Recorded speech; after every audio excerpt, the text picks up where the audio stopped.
What if everything you've been told about Jesus, about God, about your purpose on this earth, has been carefully crafted to keep you spiritually enslaved? What if the very institutions that claim to represent Christ have been the primary architects of a system designed to harvest your divine essence, your spiritual energy, what the ancient Gnostics called your pneuma, and what modern researchers have termed louche? I'm about to share with you something that will shake the foundations of everything you thought you knew about Christianity, about reality itself, and about the cosmic battle being waged for your soul right now, in this very moment, as you watch these words unfold before you. The man we call Jesus, whose Aramaic name was Yeshua, came to this earth not to establish another religion, not to create another system of control, but to expose the greatest deception ever perpetrated upon humanity. He came to reveal the existence of what he called the rulers of this world, what the Gnostic texts identify as the Archons, interdimensional entities that feed on human suffering, fear, and spiritual energy. When Jesus spoke in John 12:31 about the ruler of this world being cast out, he wasn't speaking metaphorically about some distant future event. He was revealing the present reality of our spiritual imprisonment and pointing toward our liberation. But here's what they don't want you to understand. The Greek word used in the original text for ruler is archon, the very same word the Gnostics used to describe these parasitic entities that have infiltrated every level of human society, including and especially the religious institutions that claim to follow Jesus. When Paul writes in Ephesians 6:12 that we wrestle not against flesh and blood, but against principalities and powers, against the rulers of the darkness of this world, he's using the Greek word archon again. He's telling you that your real enemy isn't human at all, but these spiritual parasites that have created a matrix of control designed to keep you producing the very energy they need to survive. Think about this for a moment. Really let this penetrate your consciousness. Why does every major religion, despite claiming to worship love and peace, end up creating systems of guilt, shame, fear, and separation? Why do churches spend more time making you feel unworthy than helping you remember your divine nature? Why does Christianity, which should be about the liberation Jesus brought, instead create endless cycles of confession, guilt, and spiritual dependency? Because the institutions have been infiltrated and corrupted by the very forces Jesus came to expose. The word church itself comes from the Greek kyriakon, meaning belonging to the Lord. But which Lord? Jesus never used this word. He spoke of the ecclesia, the called out ones, the awakened community of souls who had recognized their true divine nature. The difference is profound. Kyriakon implies ownership, hierarchy, control. Ecclesia implies freedom, equality, spiritual awakening. The Archons took Jesus' message of liberation and twisted it into another system of control, another harvesting mechanism for louche energy. But what exactly is louche? The term was coined by researcher Robert Monroe, who during out-of-body experiences discovered that human emotional energy, particularly that generated through suffering, fear, worship, and intense emotion, is being harvested by non-physical entities. The ancient Gnostics understood this concept intimately. They knew that the Archons, led by the false god they called the Demiurge, had created this material world as a prison, a louche farm where human souls are kept in cycles of reincarnation, constantly producing the emotional and spiritual energy these entities need to maintain their power. This is why Jesus said in John 8:44 that the devil is the father of lies, and that when he speaks lies, he speaks from his own nature, for he is a liar and the father of lies. But the Greek word used here for devil is diabolos, which literally means slanderer or false accuser. Jesus is describing the nature of the archontic system itself, a reality built on deception, designed to make you believe you are separate from God, unworthy of divine love, dependent on external salvation rather than recognizing the kingdom of heaven that Jesus said is within you. Look at how brilliantly they've corrupted his message. Jesus said in Luke 17:21 that the kingdom of heaven is within you, using the Greek word entos, which means inside, within your very being. He was telling you that you are already divine, that God consciousness is your natural state, that you don't need any intermediary, any priest, any institution to connect with the divine, But what did the church do with this revolutionary truth? They told you that you're born in sin, that you're fundamentally flawed, that you need their salvation, their rituals, their authority to reach God. They turned Jesus' message of empowerment into a system of disempowerment, his revelation of your divine nature into a doctrine of your unworthiness. And here's where it gets even more insidious. The emotional energy you produce when you feel guilty, ashamed, fearful, or when you worship in a state of perceived separation from God, is exactly the loosh these entities feed on. Every time you kneel in a church feeling unworthy, every time you beg for forgiveness for being human, every time you look outside yourself for salvation, you're feeding the very system Jesus came to destroy. The Archons have turned religion into the perfect loosh harvesting operation, convincing billions of souls to voluntarily give away their power, their energy, their divine essence in the name of holiness. But Jesus saw through this deception completely when he said in Matthew 23:13, "Woe to you, scribes and Pharisees, hypocrites, for you shut the kingdom of heaven in people's faces. For you neither enter yourselves nor allow those who would enter to go in." He wasn't just criticizing the religious leaders of his time.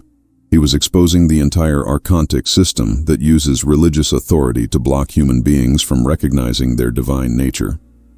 The Greek word used for shut is kleo, which means to lock or bar. Jesus is telling you that the religious authorities are actively working to lock you out of your own divine consciousness. This is why he taught in parables, why he spoke in coded language that only those with ears to hear could understand. He knew that the archontic system would infiltrate and corrupt any direct teaching, so he embedded the truth in stories and metaphors that would preserve the essence of his message for those ready to receive it. When he spoke about the wheat and the tares growing together until the harvest, he wasn't talking about the end times in some distant future. He was describing the present reality where those who are awakening to their divine nature, the wheat, exist alongside those who are still trapped in the archonic system, the tares, and that eventually there would come a time of separation, a harvest of consciousness where each soul would choose its path. The harvest is happening now. You can feel it, can't you? This restlessness in your spirit, this sense that something fundamental is shifting in the world, this growing awareness that the systems and institutions you once trusted are not what they seem to be. This is the great awakening Jesus prophesied, the time when the veil between worlds would grow thin and humanity would begin to see clearly the nature of their spiritual imprisonment and the path to freedom. But freedom requires understanding, and understanding requires that we look honestly at how deep this deception goes. The Archons didn't just infiltrate Christianity. They created an entire matrix of control systems, all designed to harvest loosh energy from human beings. The political system that keeps you in constant fear and division, the economic system that keeps you in debt and survival mode, the educational system that teaches you to think in limited materialistic ways, the medical system that treats symptoms while keeping you sick, the entertainment system that programs your subconscious with limiting beliefs and artificial desires. All of these are part of the same archontic control grid that Jesus came to expose and help us transcend. This is why he said in John 14:12 that those who believe in him will do greater works than he did. He wasn't talking about belief in the sense of intellectual acceptance of doctrines. The Greek word used is pistuo, which means to trust, to have confidence in, to rely upon. He was saying that those who trust in the divine nature he revealed within them, who have confidence in their own Christ consciousness, who rely upon their direct connection to source rather than external authorities, will manifest even greater expressions of divine power than he did during his earthly ministry. But the church took this revolutionary promise and turned it into its opposite. They told you that you must remain small, humble, dependent, that any claim to divine power is blasphemy, that you must always approach God through their mediation. They convinced you that Jesus was somehow fundamentally different from you, that his divine nature was unique rather than an expression of the same divine nature that exists within every human soul. This is the great lie, the fundamental deception that keeps the loosh harvest flowing. The truth is that Jesus was showing you your own potential, your own divine nature, your own capacity for Christ consciousness. When he said in John 10:34, "Is it not written in your law, I have said you are gods?" He was quoting Psalm 82:6 and reminding you of your true identity.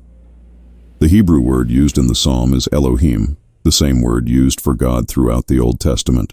Jesus was telling you that you are divine beings, that the same consciousness that expressed through him is your birthright, your natural state, your true identity. This is why the Gnostic Gospel of Thomas, which many scholars believe contains some of the most authentic sayings of Jesus, records him saying, "If you bring forth what is within you, what you bring forth will save you. If you do not bring forth what is within you, what you do not bring forth will destroy you." He's telling you that your salvation, your liberation, your awakening depends entirely on recognizing and expressing the divine nature that already exists within you. Not on believing the right doctrines, not on following the right rituals, not on submitting to the right authorities, but on awakening to who you really are. But how do you awaken to your true nature when you've been programmed from birth to believe you are limited, sinful, separate from God? How do you break free from the louche harvesting system when it's embedded in every aspect of society? Jesus showed us the way, but his teachings have been so distorted by the Archonic church system that most Christians have never encountered the real path he revealed. The first step is to understand that the God Jesus revealed is not the angry, judgmental deity of institutional religion. When Jesus used the Aramaic word Abba to address God, he was using an intimate term that means something closer to Papa or Daddy than the formal Father used in most translations. He was revealing that your relationship with the divine is not one of fear and subservience, but of love and intimacy. You are not a sinner begging for mercy from an angry judge. You are a beloved child of infinite love, temporarily forgetting your divine nature, but always held in perfect acceptance. This understanding alone begins to cut off the louche supply. When you stop feeling guilty, ashamed, and afraid in your relationship with the divine, when you stop generating the emotional energy of unworthiness and separation, you stop feeding the system. When you begin to experience yourself as loved unconditionally, as divine by nature, as already perfect in your essence, the Archonic system loses its power over you. But this is just the beginning. Jesus taught specific practices, specific ways of being that would help his followers maintain their connection to their divine nature and resist the influence of the Archonic system. When he taught his disciples to pray, he didn't give them words to recite mindlessly. He gave them a template for conscious communion with divine love. The prayer we call the Lord's Prayer is actually a sophisticated spiritual technology for maintaining Christ consciousness. When you say, "Our Father who art in heaven," you're not addressing some distant deity in the sky. The Aramaic word Jesus used for heaven was Shmaya, which refers to a state of consciousness, a level of being, not a location. You're acknowledging that divine love exists in the highest state of consciousness, and when you say, "Our Father," you're affirming that this divine love is not just your Father, but the Father of all beings, establishing unity rather than separation as your starting point. Hallowed be thy name is not about worship in the sense of subservience. The Aramaic word Jesus used suggests something more like, "Let your name be sanctified," or "Let your nature be made holy within us." You're asking for the divine nature to be expressed through you, for your consciousness to become a vessel for divine love. This is the opposite of the louche-generating worship that makes you feel small and separate. "Thy kingdom come, thy will be done on earth as it is in heaven," is a declaration of intent to manifest divine love in the material world, to bring the consciousness of unity and love into your daily experience. You're not asking for some future event. You're committing to be a channel for divine will right now, in this moment, in this world. And here's where it gets really powerful. "Give us this day our daily bread" is not about physical food. The Aramaic word Jesus used can also mean spiritual nourishment, the divine essence that sustains consciousness itself. You're asking to be fed with the energy of Source, to receive your spiritual nourishment directly from divine love rather than from the external systems of the world. This is how you stop being dependent on the louche harvesting system for your spiritual sustenance. "And forgive us our debts as we forgive our debtors" reveals the law of consciousness that Jesus understood so clearly. The Aramaic word translated as debts literally means what is owed, but in the context of consciousness, it refers to the karmic patterns, the unconscious programs, the limiting beliefs that keep you trapped in cycles of suffering and separation. When you forgive others, you're not just being nice.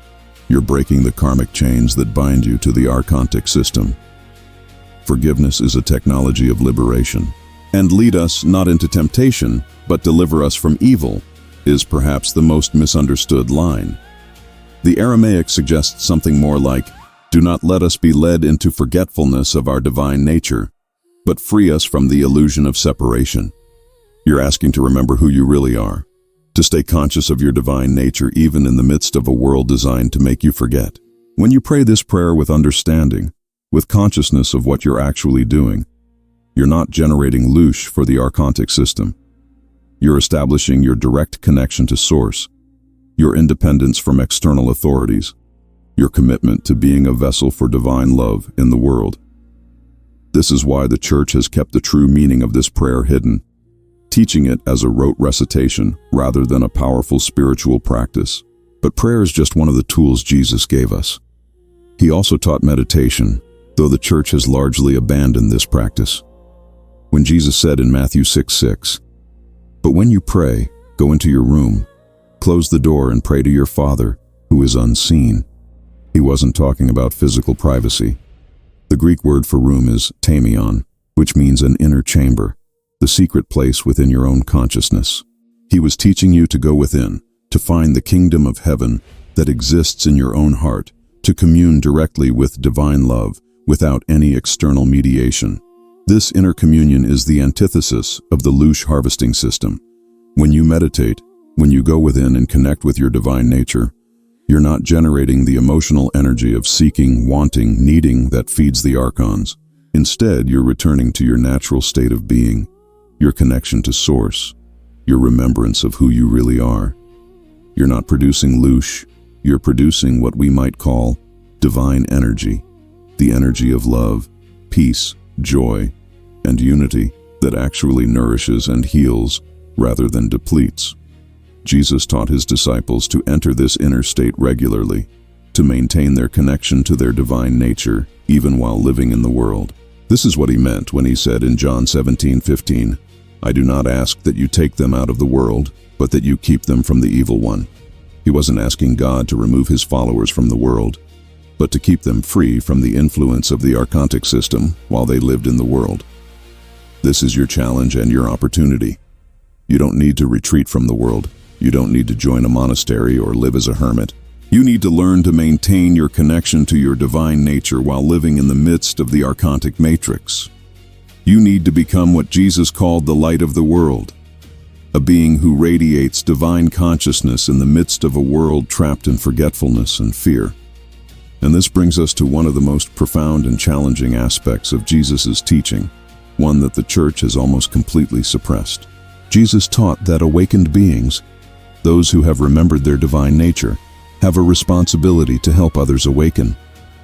This is not about converting people to a religion, not about getting them to believe certain doctrines, but about helping them remember who they really are.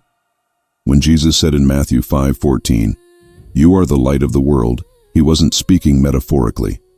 Light, in the context of consciousness, is awareness itself. When you awaken to your divine nature, your very presence begins to awaken others. Your consciousness becomes a transmission that helps others remember their own divine nature. This is what he meant when he said in Matthew 5:16, "Let your light shine before others, so that they may see your good works and give glory to your Father who is in heaven."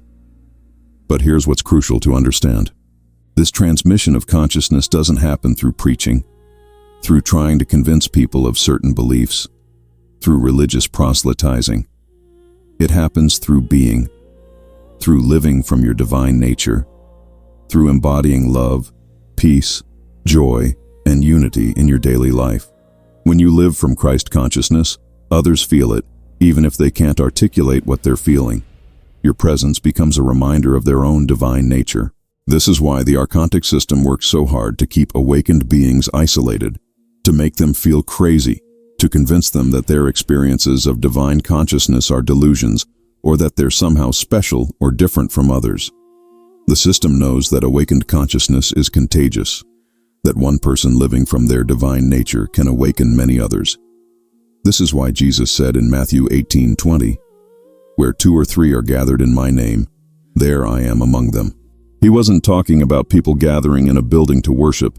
He was talking about conscious beings coming together in the awareness of their divine nature, creating a field of consciousness that amplifies the awakening process.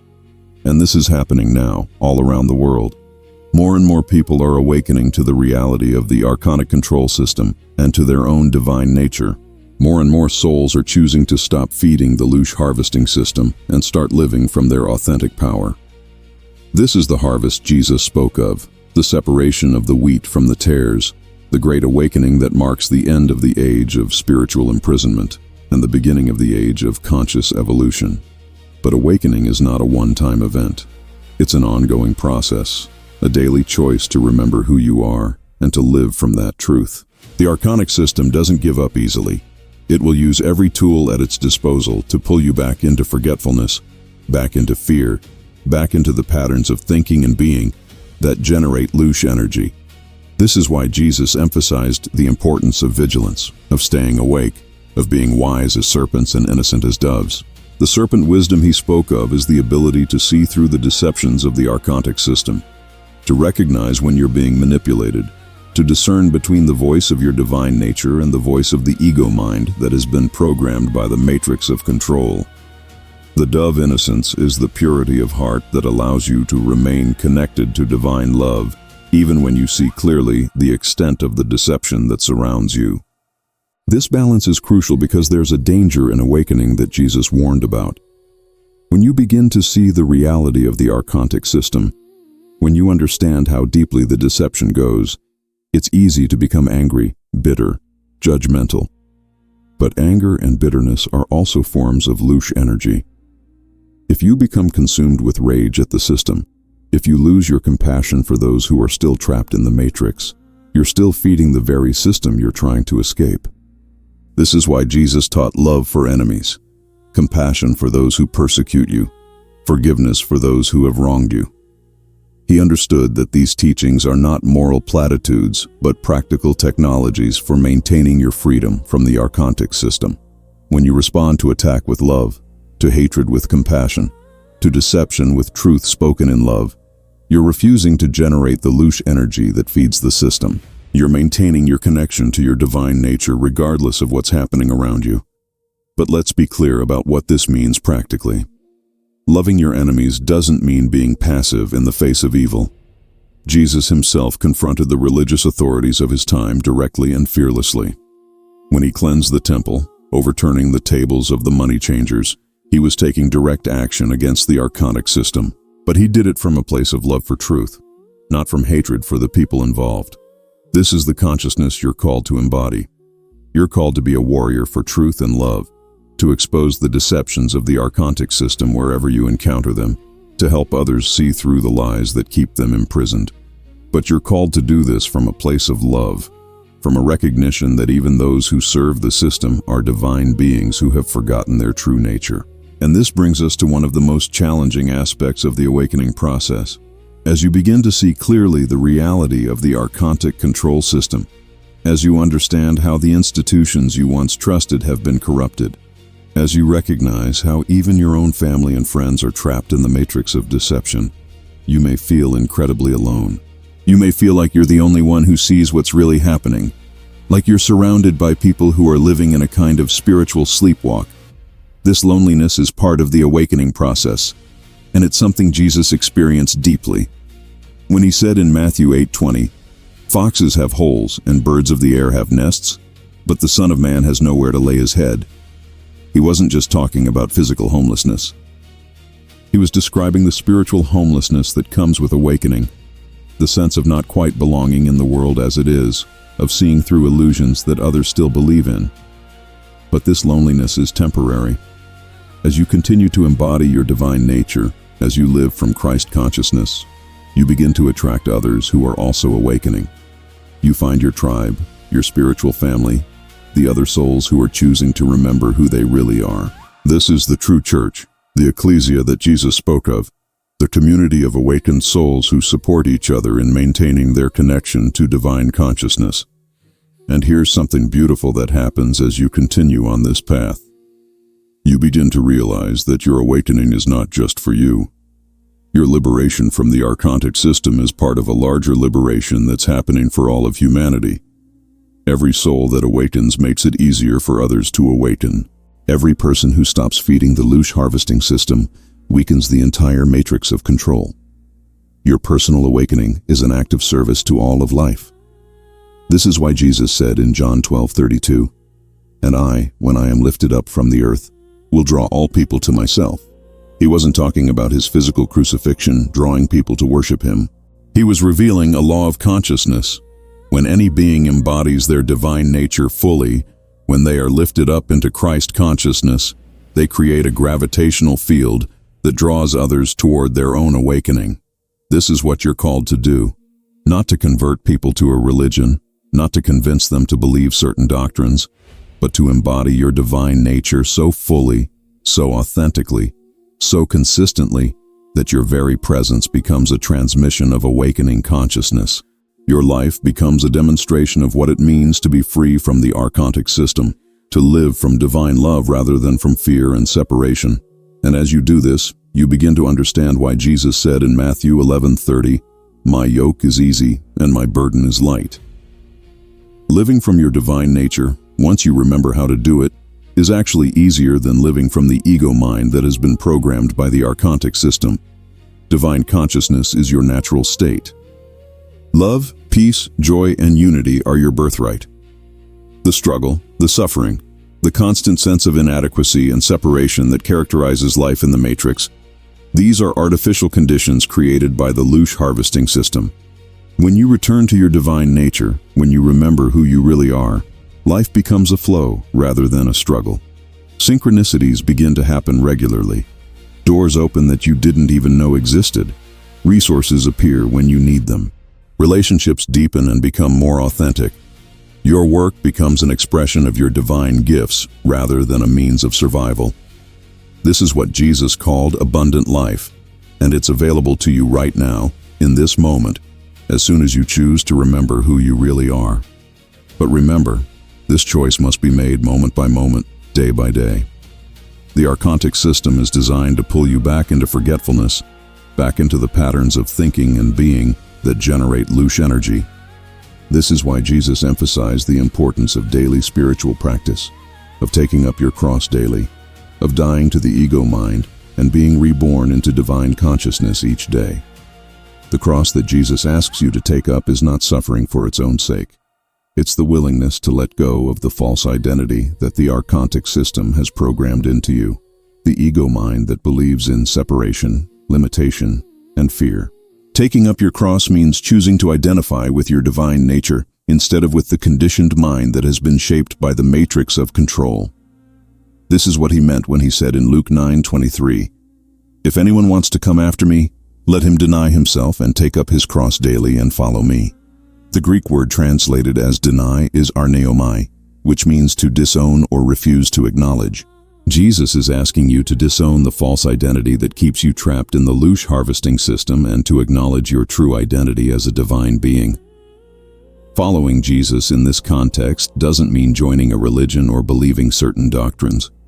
It means following the path of awakening that he demonstrated, the path of remembering your divine nature and living from that truth regardless of what the world around you believes or expects. And this path is not always easy, especially in the beginning. When you start to wake up from the matrix of control, when you begin to see through the deceptions that others still believe in, when you start living from your divine nature rather than from the programming of the system, you may encounter resistance from those around you. Family members may think you've lost your mind. Friends may distance themselves from you. Religious authorities may condemn you as deceived or heretical. This is what Jesus meant when he said in Matthew 10:34, "Do not think that I have come to bring peace to the earth. I have not come to bring peace, but a sword."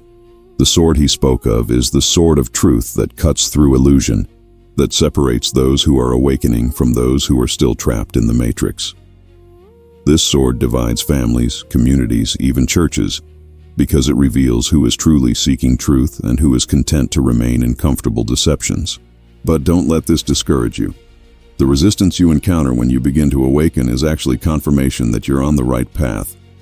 If your awakening didn't threaten the Archonic system, if it didn't disrupt the loosh harvesting operation, There would be no resistance.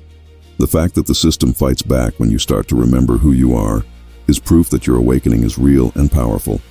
And remember, you're not alone in this process. Jesus promised in Matthew 28:20, "I am with you always to the end of the age." But what does this really mean? How can someone who lived 2,000 years ago be with you always? Because Jesus was not just a historical person. Jesus represents the Christ consciousness that exists within every human being, the divine nature that is your true identity. When Jesus said he would be with you always, he was promising that your divine nature, your Christ consciousness, would never abandon you, would always be available to you, no matter how lost or confused you might feel. This is why he said in John 14:16-17, "And I will ask the Father, and he will give you another helper, to be with you forever, even the Spirit of truth, whom the world cannot receive, because it neither sees him nor knows him. You know him, for he dwells with you and will be in you." The helper he promised is not some external entity. It's your own divine nature, your inner knowing, your direct connection to Source, that the Archontic system cannot touch or corrupt. This inner helper, this Spirit of truth, is always available to guide you, to show you the next step on your path of awakening, to help you discern between truth and deception, to remind you of who you really are when you forget. Learning to listen to this inner guidance, to trust your divine nature more than the external authorities of the world, is one of the most important skills you can develop as you free yourself from the louche harvesting system. And as you develop this inner listening, as you learn to trust your divine nature, you begin to understand what Jesus meant when he said in John 16:13, "When the Spirit of truth comes, he will guide you into all truth." Your divine nature contains all the truth you need. You don't need external authorities to tell you what to believe, what to think, how to live. You have direct access to infinite wisdom, infinite love, infinite guidance through your own Christ consciousness. This is perhaps the most revolutionary aspect of Jesus' teaching, the aspect that the Archontic Church system has worked hardest to suppress. Jesus taught that every human being has direct access to God, that no intermediary is necessary, that the kingdom of heaven is within you right now. This teaching, if truly understood and embodied, would make all religious institutions obsolete. It would end the louche harvesting system immediately.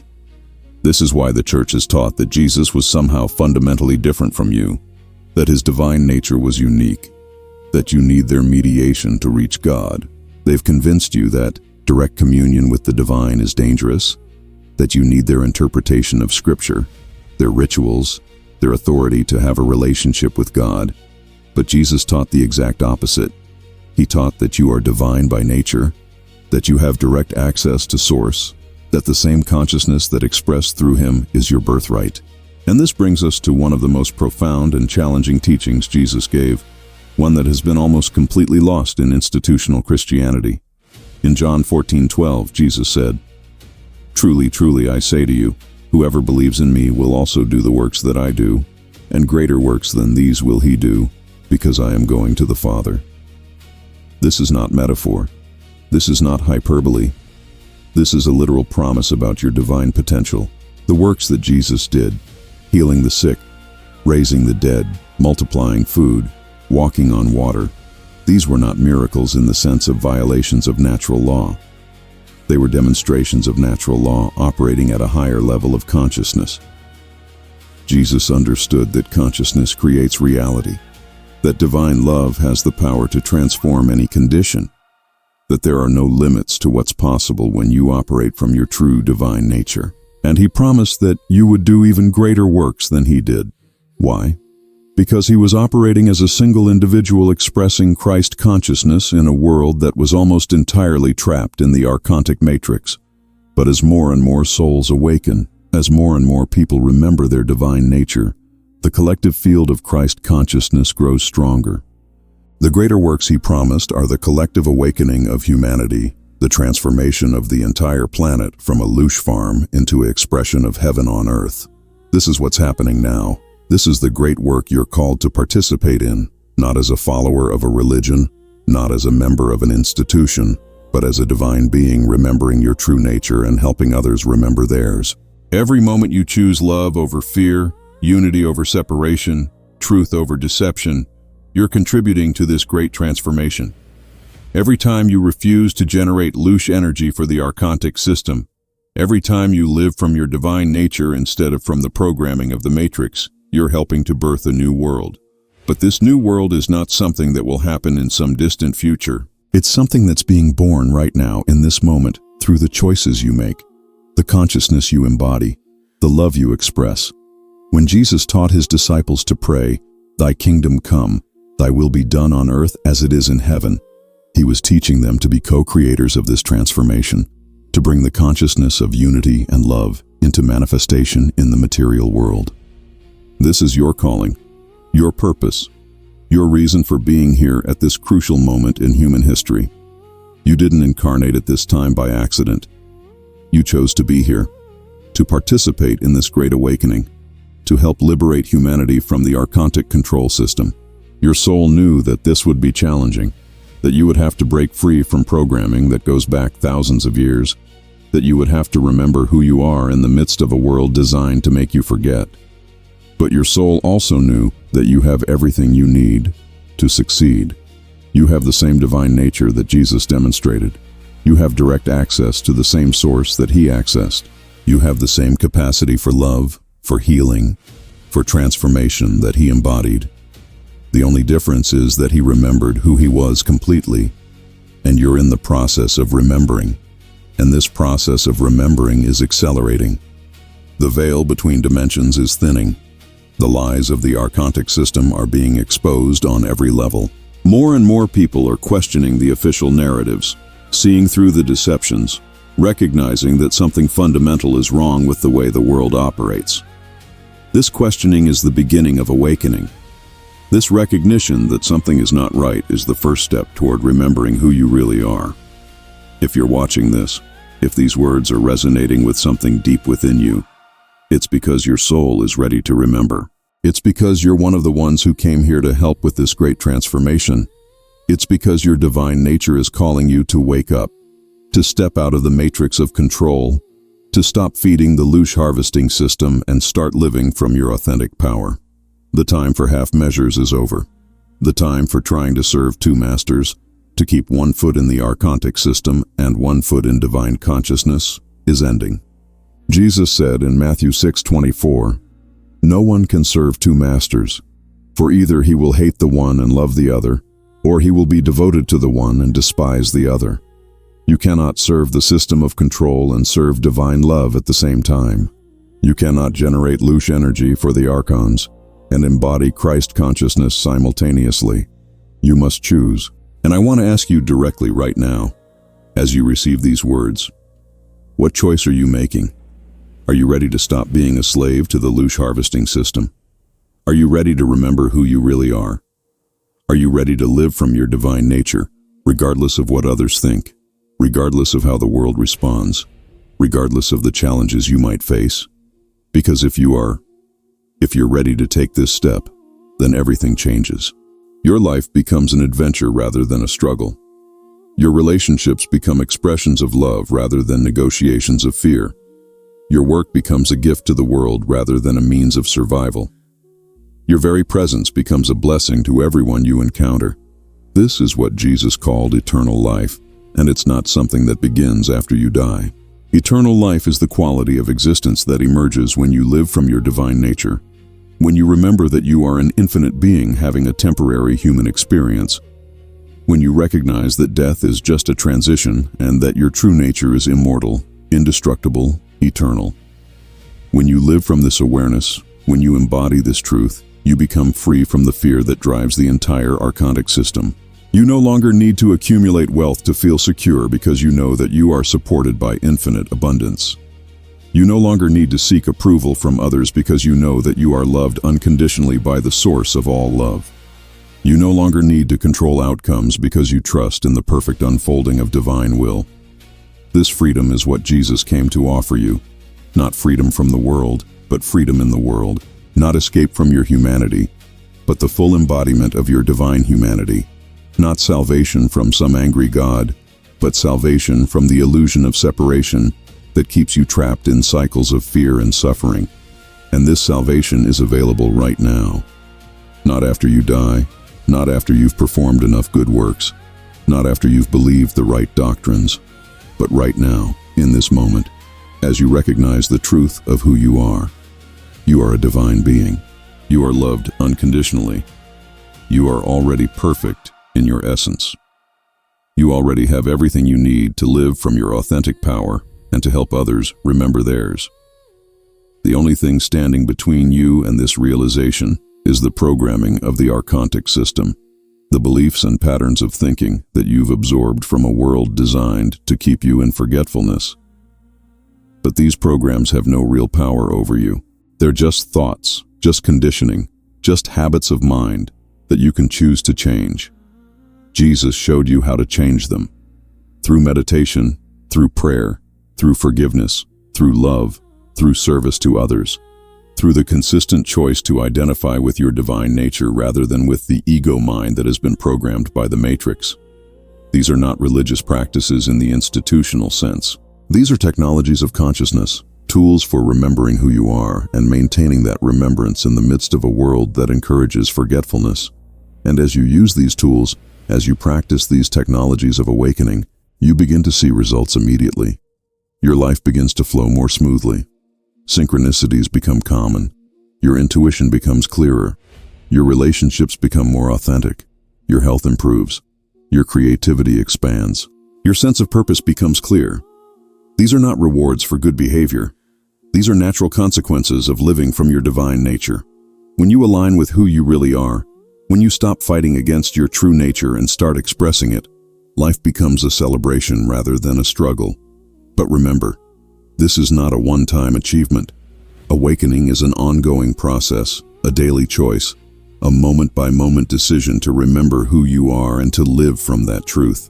The Archontic system will continue to try to pull you back into forgetfulness, back into the patterns that generate loose energy. This is why Jesus emphasized vigilance, why he told his disciples to watch and pray, why he warned about the danger of falling asleep spiritually. Stay awake. Stay conscious. Keep choosing your divine nature over the programming of the Matrix. Keep choosing love over fear, unity over separation, truth over deception. Keep remembering that you are not a victim of circumstances, not a slave to the system, not a sinner in need of salvation, but a divine being on a journey of remembering who you are. And as you do this, as you embody this truth more and more consistently, you become part of the solution to humanity's spiritual imprisonment. Your awakening contributes to the collective awakening. Your freedom helps free others. Your remembrance helps others remember.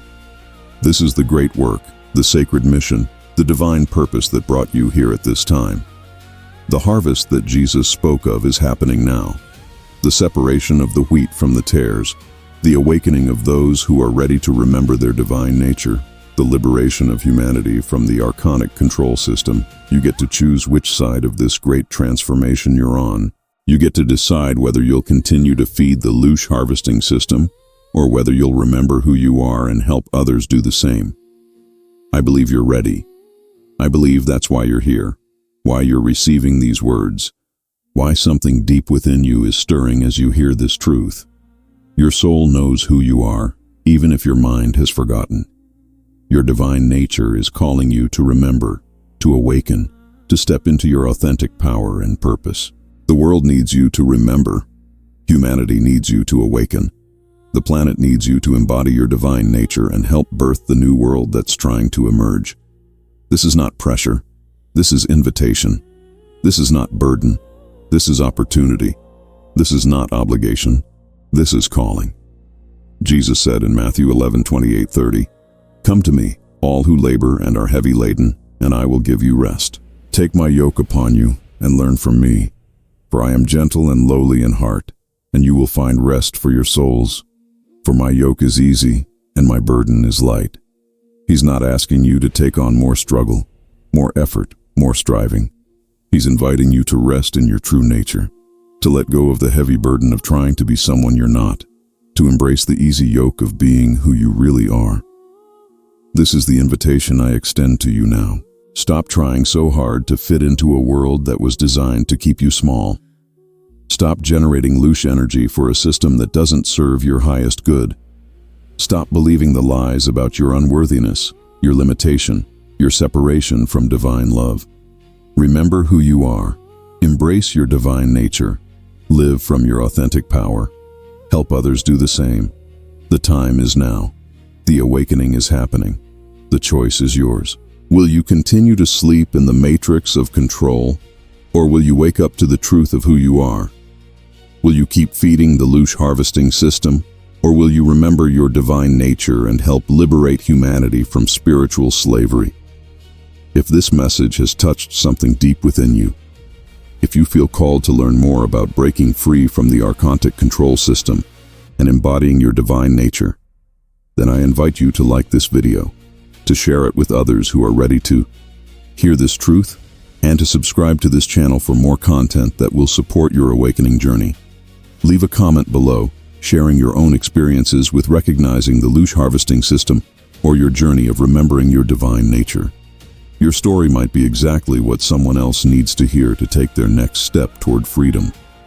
The community of awakening souls is growing every day. You're not alone in this journey. There are others who have heard this call, who have chosen to remember who they are, who are committed to helping birth the new world that Jesus envisioned. Together, we can break free from the archontic control system. Together, we can stop the loose harvest. Together, we can embody the Christ consciousness that is our birthright and transform this world from a prison into a paradise. The kingdom of heaven is within you. It always has been. It always will be. The only question is whether you're ready to remember this truth and live from it. The choice is yours, and the time is now.